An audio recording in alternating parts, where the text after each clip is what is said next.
ابھی جو میں نے بتایا کہ اس کے اندر محقوق الفطری عناصر ہوتے ہیں. محقوق الفطری عناصر وہ کہتے ہیں جو حقیقی زندگی سے کافی دور ہو، جن کو حقیقی زندگی سے کوئی واسطہ ہی نہ ہو. مثال کے طور پر جن، دیو، پری، شہزادہ.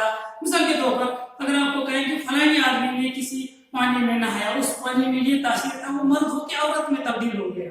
یا آپ کو یہ بتائیں کہ فلانی آدمی نے کسی درخت کا میوہ کھایا، اس میوے میں یہ تاثیر تھا، وہ پھر انسان ہو کے جن بن گیا، ہواؤں میں اڑنے لگا، آسمان کی طرف اڑنے لگا.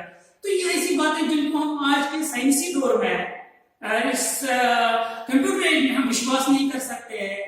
تو حقیقی زندگی سے کوسوں دور ہو، ایسی باتوں کو محقوق الفطری عناصر کہتے ہیں. ایسی باتیں جس کہانی کے اندر ہو، یا اس کو داستان کہتے ہیں. وہ داستان قصہ در قصہ ہوتی ہے، اگرچہ افسانہ آدھے گھنٹے میں ختم ہوتا ہے، مختصر ہوتا ہے، لیکن داستان ایک ایسی کہانی جو لمبی چوڑی ہو، مہینوں بھر یا سالوں بھر سنایا کرتے یا پڑھے تھے، تو اس کو داستان کہتے ہیں. اور داستان جو ہے ہمارے، اگرچہ آج ہم ناول لکھتے ہیں کہ انگریزی زبان کا اثر جب اردو پر پڑا تو شارٹ سٹوری، ناول یا افسانہ وجود میں آیا. لیکن میں سمجھتا ہوں کہ قصہ، یہ کہانی، یہ قصے، اس کی ابتدا اسی داستان سے ہوا کرتی ہے. اگرچہ آج رواج نہیں ہے داستان کا، لیکن ابتدا انہی سے ہمارے رائٹروں کو ایک جہت ملی ہے، ایک تحریک ملی ہے کہانی لکھنے کا، وہ انہی داستانوں سے ملا ہے. تو اردو کی بہت ساری داستانیں ایسی ہیں جن کو پڑھ کر انسان کے اندر ایک نئی تحریک مل جاتی ہے کچھ اچھے کام کرنے کا. اور جب ہم کسی داستان کو پڑھتے ہیں مثلا، تو ایک اچھی سی کچھ اچھا کرنے کا ایک نیا ولولہ، ایک برانگیختگی جذباتوں کے اندر پیدا ہو جاتی ہے. تو داستان گوئی کا رواج آج ختم ہوا ہے. آج داستانیں لکھے جاتے ہیں، آج ناولیں لکھی جاتی ہے، آج افسانہ لکھا جاتا ہے. بہرحال تو وقت کا جو سمے ہے وہ ہمارے پاس بہت کم ہے. لیکن میں یہ بتانا چاہتا ہوں دوبارہ کہ یہ جو ادب ہے، ادب کی یہ خصوصیت ہے، جب ہم کسی ناول کو پڑھتے ہیں، کسی داستان کے اندر کوئی لائن آپ پڑھتے ہیں، آپ کو خوشی سے جوم اٹھنے لگتا ہے. یہ تو اس میں میری جذباتوں، یہ تو میری خیالاتوں کی ترجمہ نہیں کی. یہ ادب کی خوبصورتی ہے. میں بتانا چاہتا ہوں کہ اگر ہم آج نیوز پیپر پڑھیں، نیوز اخبار میں ہم پڑھیں کہ چین میں کورونا وائرس سے ہزاروں کی تعداد میں لوگ مر گئے، لیکن دوسرے دن تیسرے دن ہم نے اس بات کو بھول جاتے ہیں. اس کے برعکس آپ نے کوئی ناول، کوئی افسانہ، کوئی داستان پڑھا، اس میں کوئی لائن یا کوئی جملہ آپ کو اتنا پسند آیا کہ جس نے آپ کے جذباتوں کو، آپ کے خیالات کو چھو لیا، وہ عمر بھر آپ کو یاد رہے. یہی ہمارے ادب کی خوبصورتی ہے. اسی ادب کو ادب روئے زندگی کہتے ہیں، کیونکہ ادب کی یہی خوبصورتی ہے کہ یہ انسان، جو تحریر انسان کے خیالاتوں کے، انسان کے جذباتوں کو چھو لیں، ٹچ کرے، اسی کو خوبصورت ادب کہتے ہیں. تو وقت کی سمے کی وجہ سے انشاءاللہ وقت کی جو تنگ دامنی کی وجہ سے آئندہ ہم کسی اور موضوع پر بحث کریں گے. میں یہی کہوں گا کہ تمام ہوا مداح باقی، سفینہ چاہے بہرے بے قرار. شکریہ.